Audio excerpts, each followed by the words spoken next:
Alobi na wenge musica au grand complet. Bakubuka martyr. Barobeta na Stade de France. Moi je me reba na Stade de France. Bakena o. Basagno surtout mythique. Ba combattant a pris permission pour ba na Stade de France. Voilà encore une chose. Voilà encore une bêtise.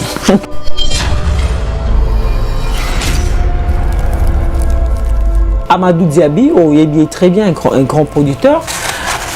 À Sangisaki, quelques têtes. Il y a Wenge Musique à BCBG tout terrain 4x4. Je cite Weranson, Jibem Piana, Blaise Boula, Alain Makaba, Didier Massela. Nous avons remarqué aussi la présence de Toutou Kalouji et de Emel Alias. Mais te belé ba sépélité te belé ba déclaré ba lobi comment ba bengsi Marie Polté comment ba bengisi Rico Côté comment ba bengsi Ferregola parce que Ferregola aussi également il faisait partie du groupe Wenge Musica BCBG 4x4 ba impression na yozani est-ce que bateau ka ba réunir wana ba ça dit Wenge zaka ande bango mais moi je vois 5 micros. 5 micros, tant on combat 5 micros. Blaise Boula, Wera, JB, Adolphe et Kokota. N'attaque chant. Moi c'est comme ça que je vois. Bandera Bakombo Binani. Attaque chant on a ya Wenge. Blaise Boula, Wera Son, JB Piana, Adolphe Dominguez et Kokota. Attaque chant. Robert et Kokota c'est un animateur, c'est pas un chanteur. Kasi yana ya on a bino ka 5 micros yango honnête. Na sima nazomona Yemoko fondé général Côte Didier Massela. Alain Makaba Prince bande ko musu ba koya na bango. Ne ba présenter biso eloko. Donc musu ba na bonnet ba réserviste quoi. Surtout bito zoenti ba Ferregola, ba Alain Pela, ba Melia pona yo ba zanet ba réserviste parce que ils sont pas vraiment utiles. Non, c'est pas qu'ils sont pas utiles.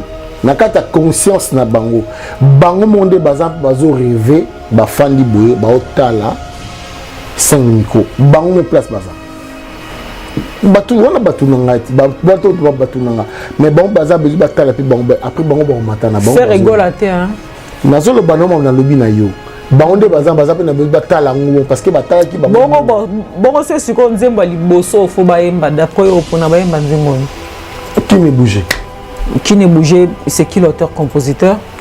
Parce que y est mon Ah d'accord. Si vous reste à savoir ce où est rançon banana qui ne bougeait, c'est ça le problème. Rencontre Wana Ezali parrainé, Ezali béni, chapeauté par le chef de l'État, parce que producteur Wana Madou Diaby a eu bon délai boyewa puis pour nous foutre Kacha artiste et musicien là. On dirait il y a une main, je dirais pas une main noire, mais il y a une main derrière ça. Bah oui, la main on est allé, la main à président de la République. T'es pas au courant? Je prends témoin Cornélie Malongisquin, Amadou Diaby,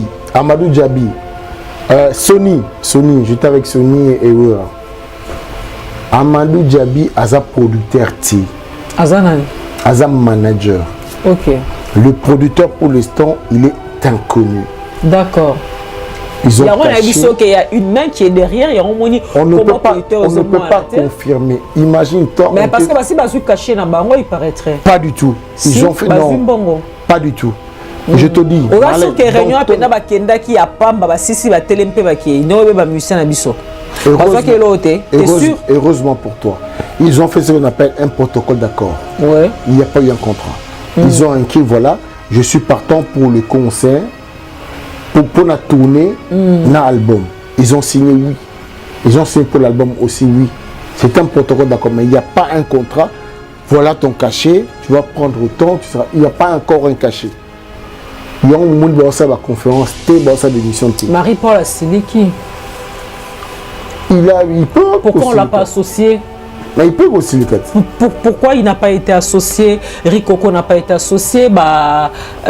Oyonani Azala na Château Rouge Nani Aimé Bouanga n'a pas été associé. Voilà déjà. Le Wenge que nous parlons, c'est pas le Wenge que vous êtes en train de faire. Ça dit que on dirait bon ça l'assemblant. Le Wenge que les gens attendent, c'est pas ce Wenge là. Wenge bazo c'est là mon analyse 5 micros. 5 micros. Jibem Piana, Weranson, Adolphe de Marlène, nazo bisayo 5 micros. Nga na okene wenge na Olympe na moto.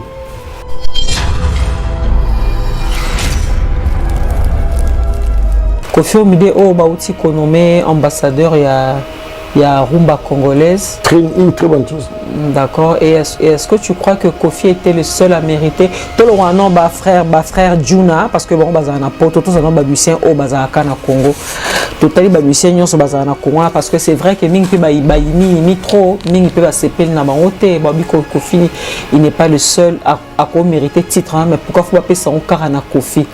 Tout le monde ba frère Juna par rapport à musiciens au bazana Congo. Maintenant, dis-moi, Nanyango a quoi contexte que Kofi a son passeport. Nanyango. Na ba musicien na bisoni tous abungana to abu. Ba contexte Kofi a passeport. On t'a contesté en matin. D'abord, il fallait contester en sur base de quoi? Ba connait musicien belé ba contester en non, justement l'erreur c'est ça. Ça dit que Hermourou tous a conscient bisomoko. Est-ce que Kofi le mérite ou pas? Mouta portable biso a on a porté belé le quoi Kofi. Abeti Masikini elle avait 20 ans à Sala Olympia. Abeti Masikini à l'équipe reportage ça na France 2. Abeti beaucoup dans internet na Abeti Masikini na Olympia. Tozongi boy tokei batoka ba rochero. Baloka ba c'est ba pesa bon passeport même à titre posthume. Bazo mériter ba médaille wala. Comme ce mois na bon symboliquement ba yé ba présenter. Willy Kaïm de le vrai frère. Christian Gambembo Mikamba. Kanga terrain déjà disponible.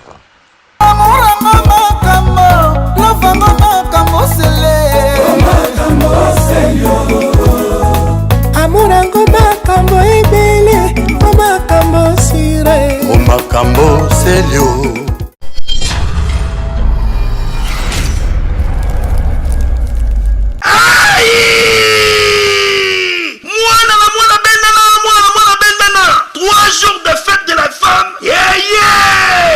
Chez Djongade, Ngandantaba, et si kawa ambiance ezali kolala na niveau ya deux fois Paris et kozala tombé sans résistance. Na cadre ya mois de la femme, le 8 mars, auto célébraka journal international de la femme. Yango chez Djongade, Ngandantaba, babongisa libino 3 jours de fête de la femme avec Bartiste et à deux fois Na programme, lokola mokolo ya vendredi 11 mars 2022, bokozo artiste musicien Suzuki Luzubu 4x4 et longona groupe naye bako sepel Sabino Ozako Lia Ozako Mela P Ozako Pina. Le vendredi 11 mars 2022 chez Djongade, venez savourer la bonne musique et puis bonne fête à toutes les femmes parce que les femmes on va les honorer le vendredi. Et mokolo ya samedi 12 mars 2022 bokozo CNN Alligator et longona groupe naye oyo bako sepel Sabino na banzembo ya kitoko. Journée internationale des droits de la femme. Alors ba maman bino batu bozali à l'honneur.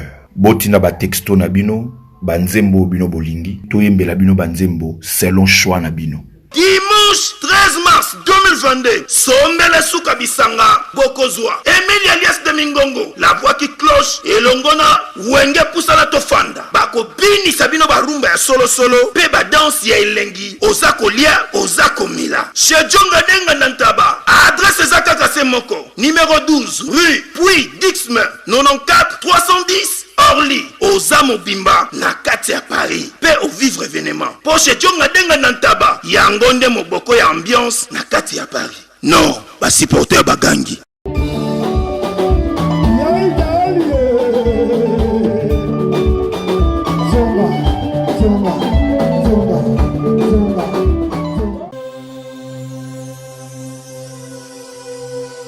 Balobi to bosse na les salles si fête. Otie koli lelo partout dans le monde. Lobi nango bazui. Otie lelo na Paris. Lobi na kini bazui. Otie na Paris. Mutetazi na zui. Otie bolo babi ema meya. Les salles si fête. Ya yemei ema meya. Otie koli lelo. Lobi dozui. To yeba Valeria ema meya. Sia. Oya linga ravi de loin. Tinde langa na. Les salles si fête. Otie lelo. Lobi nazui. Ayona.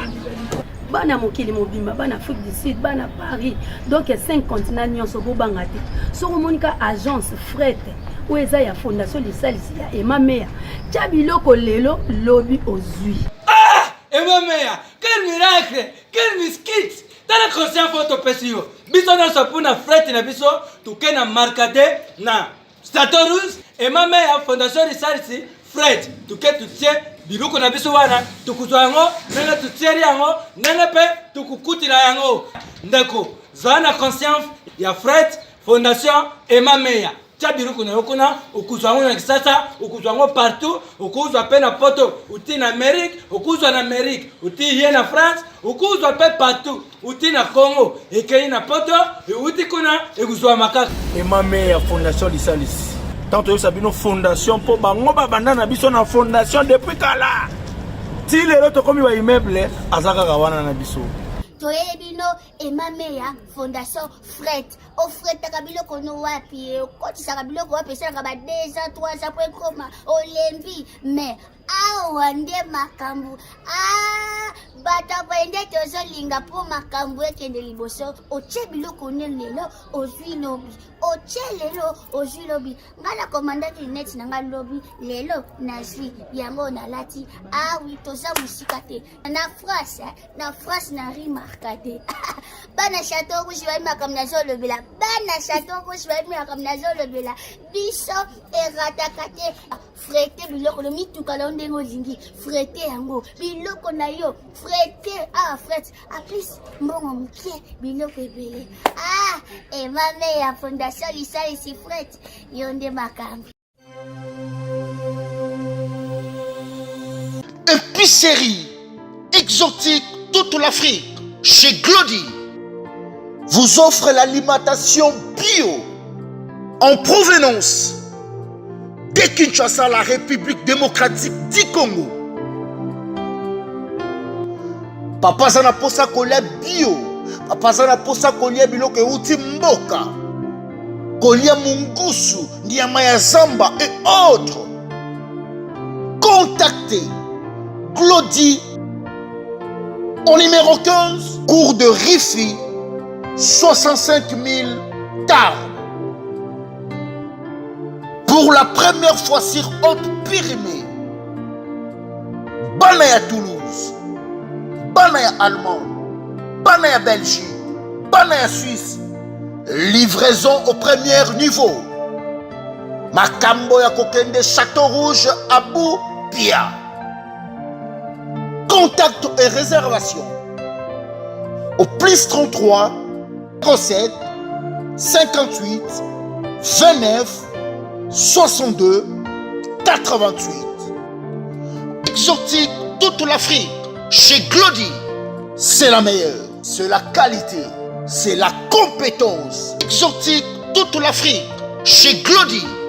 Bonabo pikiliki bonjoto. Caillou et commissaire papa cowboy fatigué. Maman bima mon pépé. Papa qui fait le premier round a commis qu'on ronfle le col angoulou à Mélis savon. Solution et mon ami et pas y a toute l'Afrique. Chez Glody.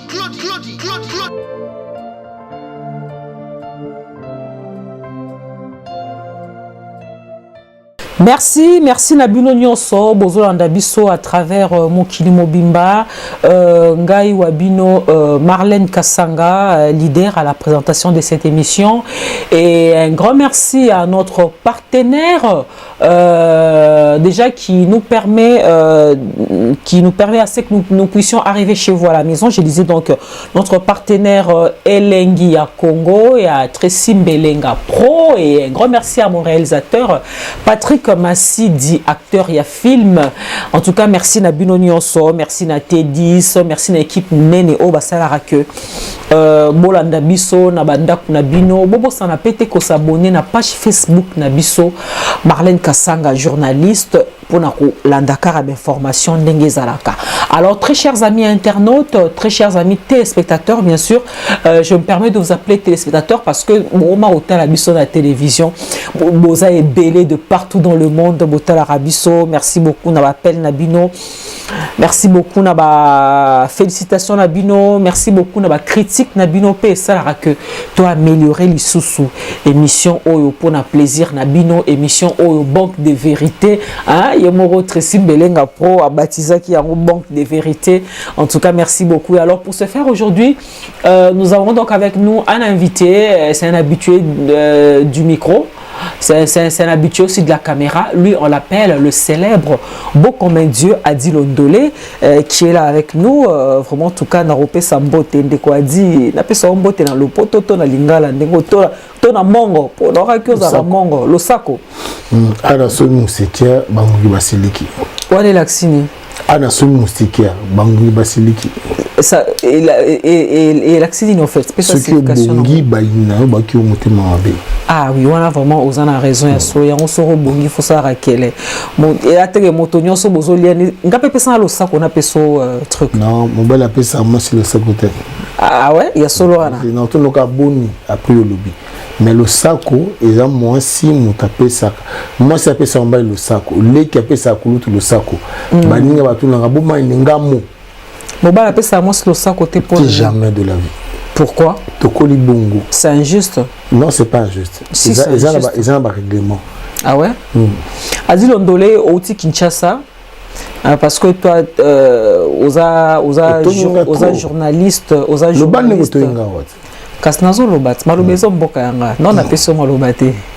Aux journalistes, Adil Ondolé qui n'est même pas présenté, fidèle ami internaute, c'est un grand journaliste, animateur, chroniqueur, n'a été tout c'est Sounini. Marlène, analyste. Ce n'est pas parce que au tonginga trop, au soigné singa trop, pour ne qui ça yo qui n'angate. Il y a on a répondre oui. Outi Kinshasa. Ozongi na mbongo ebele nzima pe nyonso kobo elorote Adil Ondolé Outi Kinshasa venons droit au but comme le rôle lingito abordé sujet en haut Outi Kinshasa ozaki invité par le gouvernement congolais ozongi na mbongo ebele Adil Ondolé bat bayebi mingi na casquette ya neutralité na kati ya politique à Congo mais apparemment c'est comme si tu as changé de camp au commun à camp ya pouvoir pour pouvoir ndebeng ebeng ça que na Kinshasa et que remettre tout un paquet pour na osa na oni mission na zaki mission ni ba pesio fait no oti kin bozu paquet mbongo ba pesio mission ni. Déjà Marlène tu as raison parce que tu as raison d'avoir tort. Tu as raison d'avoir tort. Merci de jouer avec le mot, mais aux ongis n'a paquet quand même. Tu as raison parce que ça c'est vrai. Il te souviendra que conférence de presse où on a Patrick Mouyaya, camarade Nabino, son excellent Patrick Mouyaya, Nicolas Lianza. Merci Nicolas Lianza, merci Patrick Mouyaya, merci à toi Bijou, la crèche. Merci beaucoup. Ministre Patrick Mouyaya, merci na paquet au Adil Ondolé zongi na poto. Na salara demande wana devant Marlène Kassanga, Adoyoué, Roger Moussangi, Bijou la crèche, Bijou Mwanga. Na salara demande na senga pape sabiso espace 1 heure na RTNC. Marlène tu étais là. Après ton ministre accueilli, ma communication on a évité, on a billet, une invitation va faire billet. Je n'avais rien à voir. Mais Marlène nous dit Kumuluba, Adi, Abosaningai, Adi, Alembo. On a tous été payés pareil. J'ai des preuves qu'on y a Kimbongo. Il y a ça qu'on y a renuméré. Bon d'accord, il y a ça que nous aussi Kimboy ezaki sur invitation gouvernementale. Le bara kenga mamnazoba eza lokuta. Nenga aussi Kimboy ezaki sur invitation gouvernement oui ou non? Oui. OK. Nenga aussi Kimboy ozumbongo oui ou non? Oui. OK, ben alors, si on a saligné. Ngena zumbongo nabatam. Relé kara. Nabatam bandaka. Nabataba comme Lubumbashi biso tout bafuta biso mo bafuta biso to pareil. OK. Bafuti biso mo équipe basombi bino na gouvernement ni bafuti bino mbongo wana.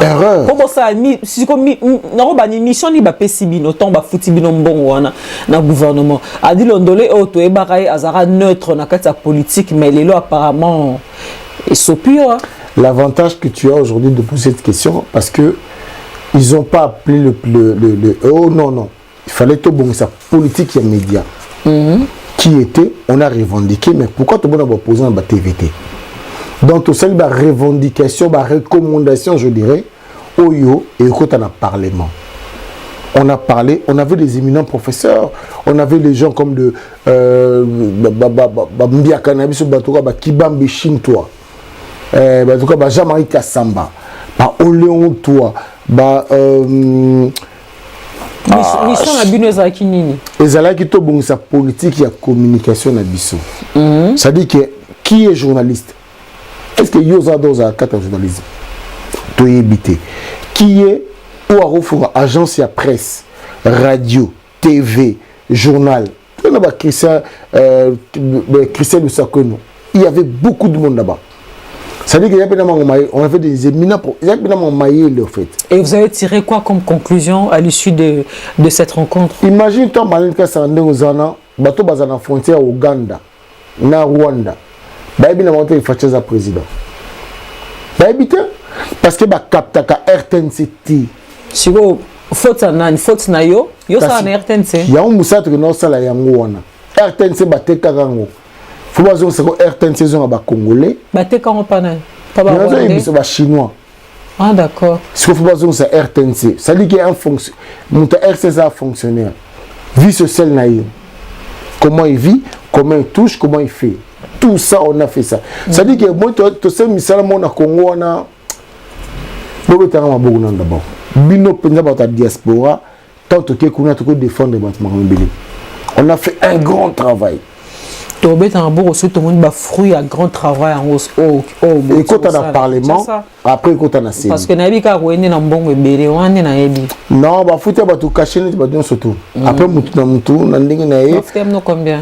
Non, ça me cadre de futa ba tout. Akande ba futa. Ah to gana combien? Kale to gana ona. Ah. Comment tu as trouvé Kinshasa, l'ambiance, voilà, Kin, vie quotidienne, vécu, il y a des Congolais et les Canadiens, d'après toi? Deux avantages, il y a Nicolas Lianza. Nicolas, en tout cas, Dirkab, merci pour tout. Bijou Mwanga. Ouais, aux autres tangues trop, yem ta chargé dans Nicolas Lianza, Bijou Mwanga. D'accord, Kinshasa au contact on est. Tu veux dire que Nicolas Lianza t'a fait ça qui enveloppe. Kinshasa siko beta sur Kinshasa. Sous le haut vécu à population pour les vie à population tout le bas non tiens on a nité vie à population les andengeni kuna. Malène zou anayo bazo sati zou anayo. D'ailleurs, ba vie na ba quoi d'accord man Kofi Olomide. Oba ya Kofi. Ya Kofi. Mukuna mba oza biega. Makoma na palais asala ba bien mo ebele ya nanga nan. Yemogo Elbel Konyama. Na kutana ba ko ba Gilondo. Ah Gilondo. Merci. Fondation Widal, c'est un côté de la Batandingwana. Okuti population chinoise parce que tu es à Kinshasa. Nazoya. Parce que tu as Serge Kassanda, Serkas. Tu wana sko omo tanga ma baba. Si bateau va se faire plaisir. Te biso tali biso ba Jean Zola. Te woni ba plaisir ba sali wana bateau ba hôtel émission et tali bangote. Bateau ba hôtel émission. Ba liota. Te PCR. Wana les avis privés donc parce que tant aux ont peine enveloppe na mbongo to moni angote. Tant montante aux hommes na combien? Vous avez Rita Bola. À PCO combien? Déjà il y a Sonas hier à PCO combien? Nani o azada nani Pepito Kilala. Okuti vit à Bakinois ndengeni na Kinshasa. Marlène, là je blaguais avant, maintenant je vais être sérieux avec toi. Oui, vas-y. Je te dis une chose. Nous de la diaspora, quand nous allons à Kinshasa, qu'est-ce que nous manque au début? Patrick Massi dit, Tracy Mbelenga, quand Patrick à Kinshasa, la première chose il verra quoi? C'est le confort. Quand tu n'as pas un confort à Kinshasa, tu as besoin de retourner ici en Europe. Et monsieur Zanlinga là, s'il te plaît. Ok, pardon, lui c'est pas français. Alors, sur le petit poteau, vous avez un poste, ceux qui n'ont pas un confort. Mais comment les Indiens font? Comment les Pakistanais et les Libanais font? Ils viennent avec 2 euros ou 100 euros, ils deviennent millionnaires. Nous devons retourner à Kinshasa en retroussant nos manches. Nous allons travailler. On fait comme les Pakistanais. Nous allons travailler. On oublie la politique. Et dans la politique, je demanderai aussi à notre président Adi Londolé, est-ce que tu peux répondre à ma question? Comment tu as trouvé la vie des Quinois? Je t'arrive. Nous devons retrousser nos manches. C'est-à-dire que quand tu vas là-bas, le problème de Congolais, c'est quoi? C'est qu'on n'a pas besoin de la politique. Mais tu vois, Guy Luando, que je sais on dirait yo kuna na kin obando tamborana ba boss, ça dit okotaki na ba cité te pour mon avis ba Kino yango zo ko répondre na question na ngate. Parce que question na tout na yo zo eka na roboa karabato ba kabela ki bambongo. Comment tu as trouvé la vie des Quinois? C'est ça ma question, s'il te plaît. Misérable. Ouais. La vie, elle est malheureuse. Qu'est-ce que tu veux dire par misérable, malheureuse? C'est pas bien vie avec Mabé. Mabé Nani. J'ai été à Yolo, j'ai été à Selembao, j'ai été à Kimbantseke, j'ai été partout. Mais tu as deux camps. Le riche et le pauvre.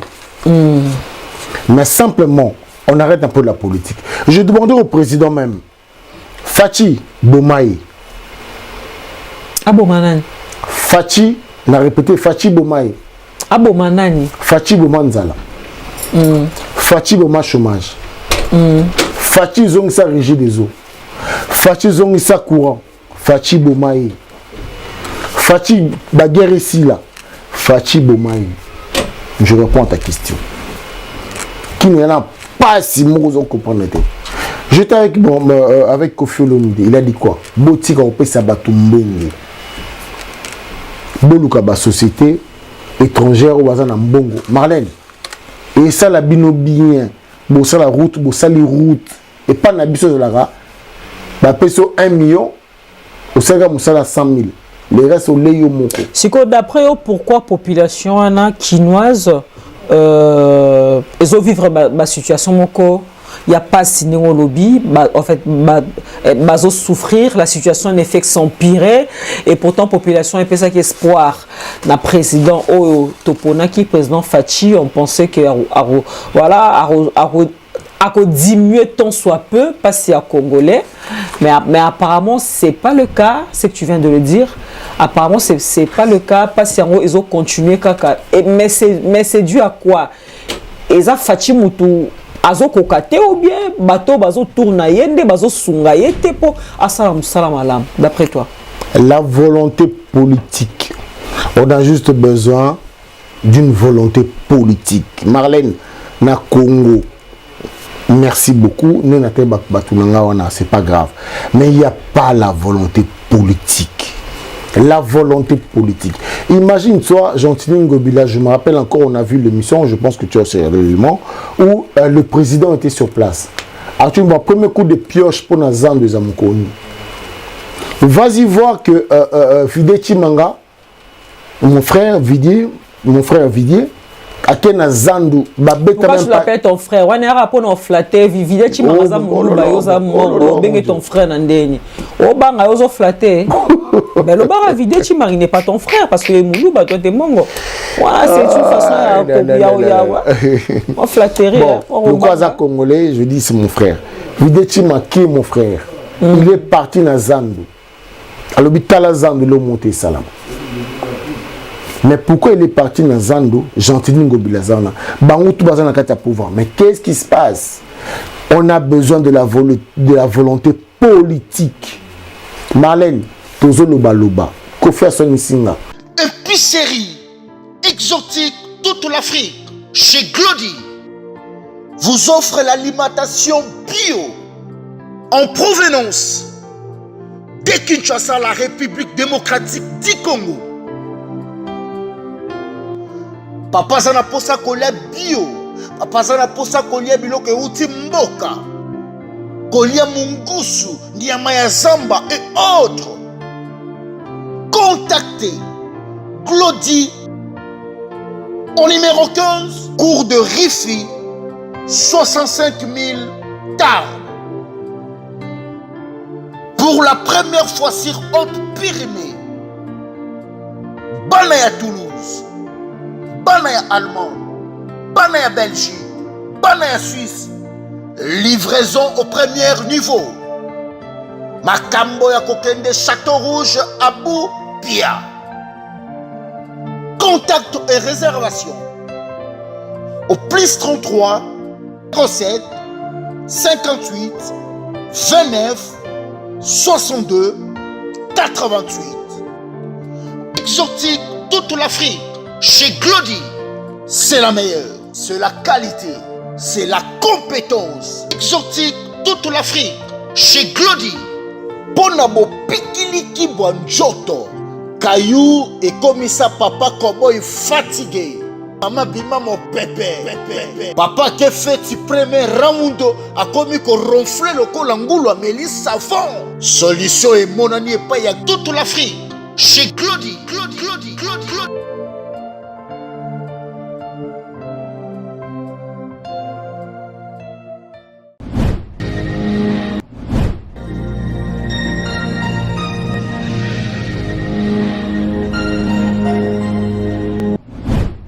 Check, c'est Dicap la merveille et PIB de oro. Banamboka to soutenir fondation ya Viena Biso et ma meilleure fondation du Sal ici. Azo assuré obsèque, azo assuré habitation en Europe. Pas dit la cause, ça va assurer. Même l'assurance habitation. L'assurance qui assure la diaspora africaine. Et ma meilleure, Kala, yo yeli susu, non, les Sal ici assurance. Yo oyolingi, o s'assurer, yaka, assurance auto ezali, assurance rapatriement ezali, mutuelle de santé ezali, assurance auto ezali, namisusu oyo koluka, nyonso ezali, nalisalisi assurance. Ndeko na vu traitement, ndeko na yo bakundiye na bolamu nyonso to, vraiment to soutenir, c'est une bonne idée.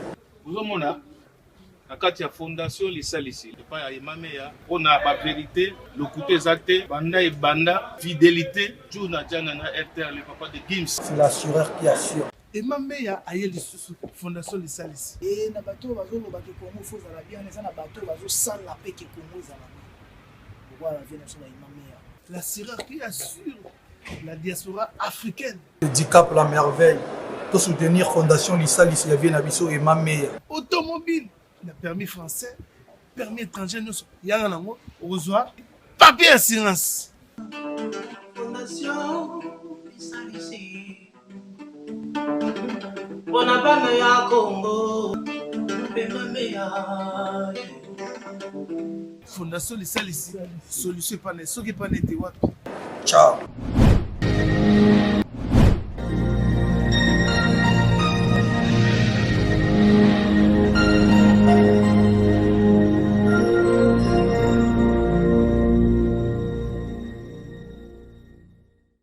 ngabinde bokutana bango sona bango te abi adi yoka solinga maile to sona bango te babali bango sala ngote. Voilà pourquoi il a dit bopesaka mbongo na batuté na ba société. Congo ça se porte pas bien. Il n'y a pas de la volonté politique. Muta IGF wana papa Jules wana bakanga batu bakanga batu bazo sa mbongo te. C'est-à-dire qu'on a 2 millions de dollars au Congo. Bakango de 3 mois. Aux autres, c'est un bon outil. Congo, ça n'a pas si. On a vu Fachi Bomaï, Boma chômage. Fachi Bomaï, ils ont sa courant. Fachi Bomaï, Fachi ils ont sa maille. Fachi Bomaï, Fachi Bomaï. Moi, je crois, moi, je pense que Fachi aime beaucoup le Congo. Voilà pourquoi on peut s'habiller au courant. On peut s'habiller au maï. On peut s'habiller au moussala. Parce que Fachi aime tellement le Congo. Azope Sato a pesna Akopé Sabiso. Akopé Sabiso atika na une année ya mandat na e. Asali déjà 3 ans. 3 ans et toujours. Mbelenga, moi je prends témoin que si Mbelenga, Patrick Massina te dise, Naba Césanga Diwana, Marlène, je te dis aujourd'hui, président Fachi a copé Sabiso, il aime tellement le Congo, a copé Sabiso courant, a copé Sabiso maï, a le chômage. Président Fachi, j'ai confiance en toi, à Osalam. Mais qu'est-ce qui fait que Banda du pouvoir, il a déjà fait 3 ans au pouvoir. Azo a copé Sabiso Biloro wana te o tangi Congo Biloro est très capital, très nécessaire pour la population. Maï, courant, kolongola chômage, baisse ya ba denrée à première nécessité. Na une année au Katskal na onde au Kansa au Kokango avec un coup de marteau magique. Yango nazol baki Fachi Bomaye, je t'explique. Comment Ali na foreman, Moutari favorise Foreman. Même tu as gagné Ali. Donc, tout le monde, quand c'est Fachi, c'est le côté. Il y a un Fachi Boumaï. Donc, Fachi, je crois que tu feras ça. Fachi Salango. Fachi Boumaï. Fachi Boumaï. Dans ton émission, je le dis, pour la première fois. Fachi Boumaï. Ah. D'accord. On parlait à Kofi Olomide. Aux autant à combat Kofi Olomide à Mingi. Je sais que vous avez des liens d'affinité. Ah ouais, yo bato ba grand frère. Non, Vidi Chimanga, c'est ton grand frère. Kofi Olomide, ah, c'est ton frère, t'avais dit c'est ton frère. Non, Vidi Alekinanga. Là, mon collègue Vidi. Vidi Alekinanga. Voilà. Kofi Olomide, oh, bah, outil qu'on nommé ambassadeur, il y a Rumba congolaise. Une très bonne chose. D'accord. Et est-ce que tu crois que Kofi était le seul à mériter? Tout le monde, frère Juna, parce que bon, bazana poto, tout ça, non, musicien au bazaka na Congo. Tout à l'heure, musicien nyon so bazana Congo, parce que c'est vrai que mingi pe mi trop, mingi pe ba sepel na bangote, babi Kofi, il n'est pas le seul à mériter titre, hein, mais pourquoi faut pas payer ça au carana Kofi? Tout le monde, non, frère Juna, par rapport à musicien au bazana Congo. Maintenant, dis-moi, Nanyango a contexte que Kofi a son passeport. Nanyango. Na ba musicien na bisoni tous abungana on to abu. Ba contexte Kofi a passeport. On t'a contesté en zatin. D'abord, il fallait ba contester en gros. Sur base de quoi? Ba connait musicien belé ba contester en gros. Non, justement l'erreur c'est ça. Ça dit que R Mourou tous a conscient bisomoko. Est-ce que Kofi le mérite ou pas? Mouta porta biso a on a poté belé le quoi Kofi.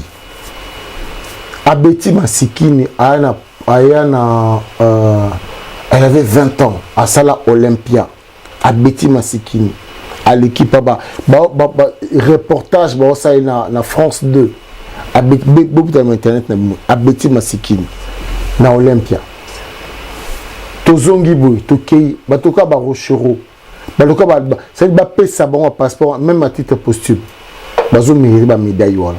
Tam sumo na bon symboliquement ba yé ba présenter. Et d'après toi Zaiko Nyoka Longo a mérité qu'on soit passeport wanate?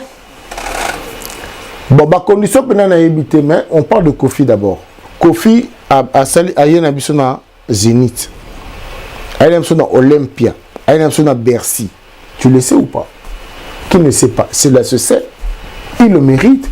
Basé belé moulongo wana, c'est-à-dire que ba condition aux années, parce que basaka ba ambassadeur culturel, bazo représenter biso, Dadju, Gims, bravo. Il y en a beaucoup comme c'est pas na biso. Baza est belé. Bango si ko bana problème ya, quelles sont les conditions pour nous payer ça mon passeport diplomatique. Même ba biso ba au Marlène. On a besoin de passeport wana. Autobunda pour na poto ah on appelle son passeport diplomatique en tant que ambassadeur de Nini. Voilà. Il y a quoi bien ambassadeur de Nini. Il y a médiat. Ambassadeur à média. Ah d'accord. Biso peut te revendiquer en auto comme biso peut photo zone. OK. Ambassadeur à média. Oh. Tout de fois les médias on a poto biso. Ouais, ambassadeur à oh là combien de bateaux. Média à Congo. Oh là combien de bateaux. Pour ce temps alors comment on a s'il te plaît. Alors Adilondolé non, il n'y a pas de procès actualité moi ou je crois c'était hier. On va brosser ça vite fait pour terminer avec cette émission. Je crois que tu es sans ignorer Monsieur Amadou Diaby, qui est un grand producteur à Sangisaki, quelques textes. Sur la français, français vas-y. Merci. Nazak, je crois que tu es sans ignorer Amadou Diaby, il est très bien un grand producteur.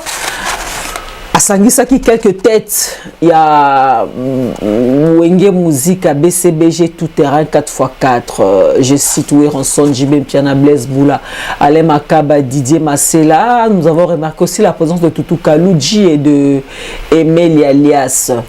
Mais te belé ba sépélité te belé ba déclaré ba lobi comment ba bengsi Marie Polté comment ba bengisi Rico Côté comment ba bengisi Ferregola parce que Ferregola aussi également il faisait partie du groupe Wenge Musique BCBG 4x4 ba impression na yozani est-ce que bateau ka ba réunir wana ba ça dit Wenge Zara ande bango Marlène ils ont raison d'avoir tort.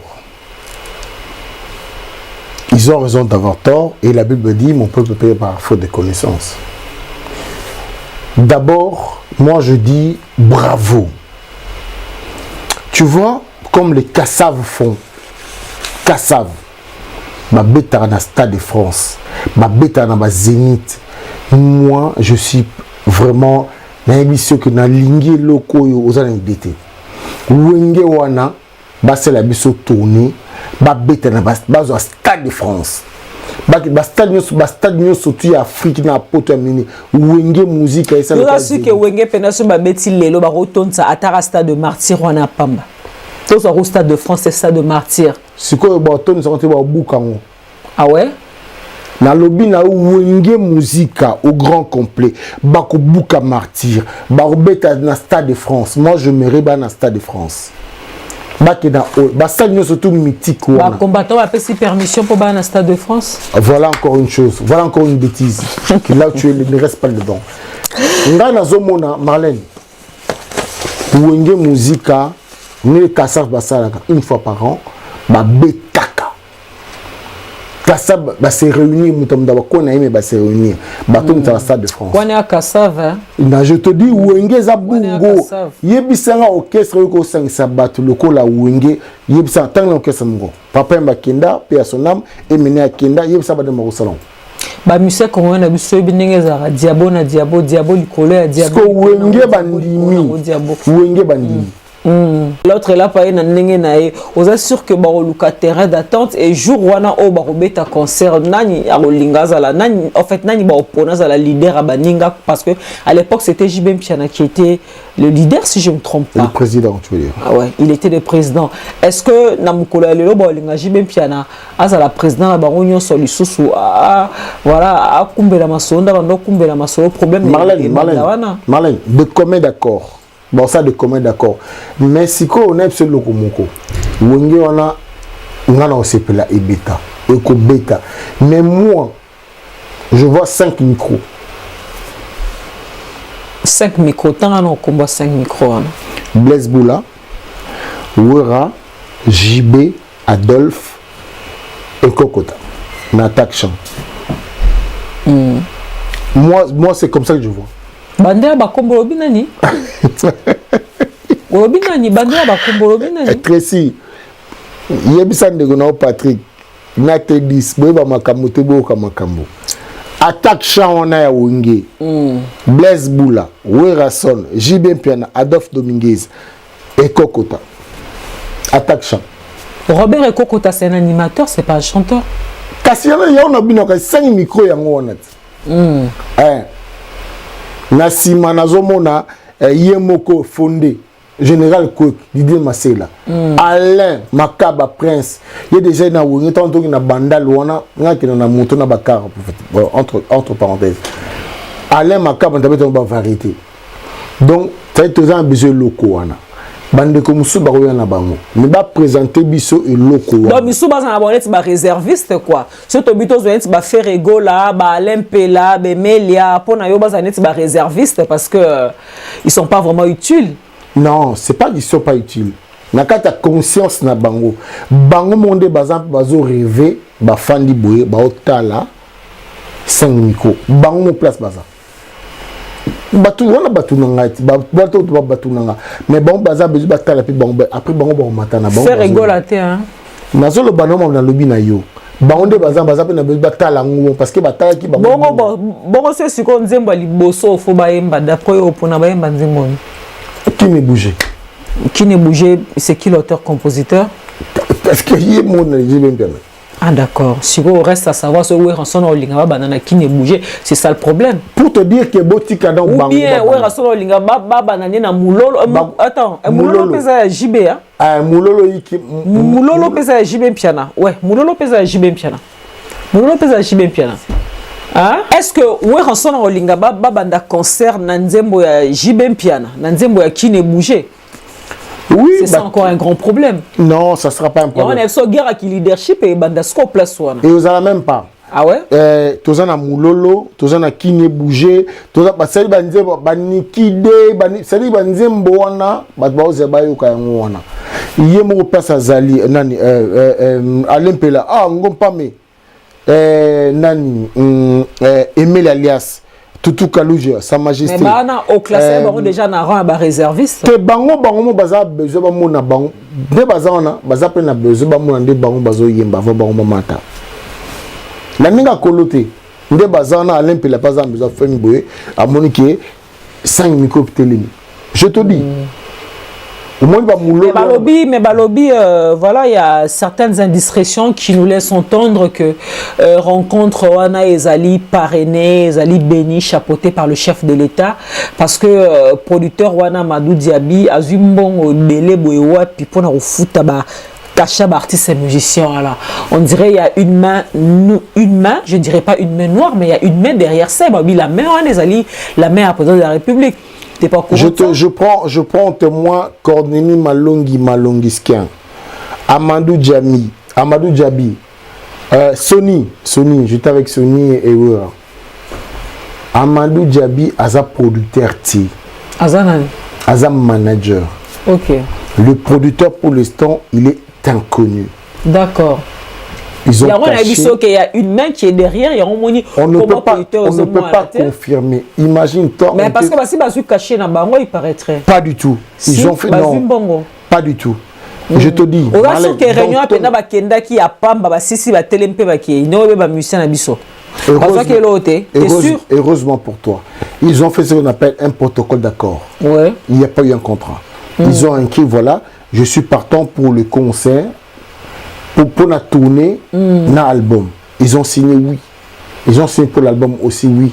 C'est un protocole d'accord, mais il n'y a pas un contrat. Voilà ton cachet, tu vas prendre autant, tu seras. Il n'y a pas encore un cachet. Il y a un moment où ça va conférence, émission. Marie-Paul Siliki. Il peut. Pourquoi on ne l'a pas associé? Mais il peut aussi le Pourquoi il n'a pas été associé? Rikoko n'a pas été associé. Oyo nani Azala na Château Rouge nani Aimé Bouanga n'a pas été associé. Voilà déjà. Le Wenge que nous parlons, c'est pas le Wenge que vous êtes en train de faire. Ça dit que on est beau ça l'assemblant. Le Wenge que les gens attendent, c'est pas ce Wenge là. Wenge bazo zela mon ana 5 micros. 5 micros.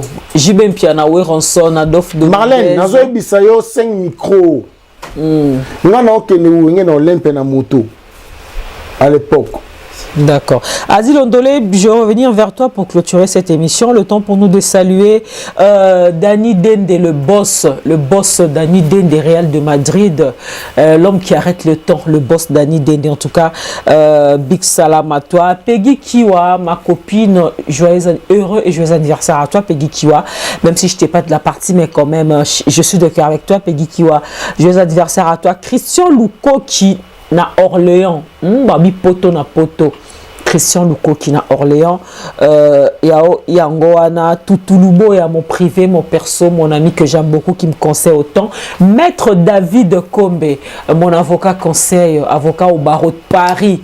Ça dit non mettre bazana mettre avocat bazana bango pour que décimètre pe bazana centimètre pe bazana maintenant ce que le maître avocat David Kombe avocat au barreau de Paris big salam à toi de la part et à Tracy Belenga atidelo bamboté maître David Kombe. Alors Guy Laroche Nima tonton Beyoncé, un grand merci à toi pour le soutien de cette émission.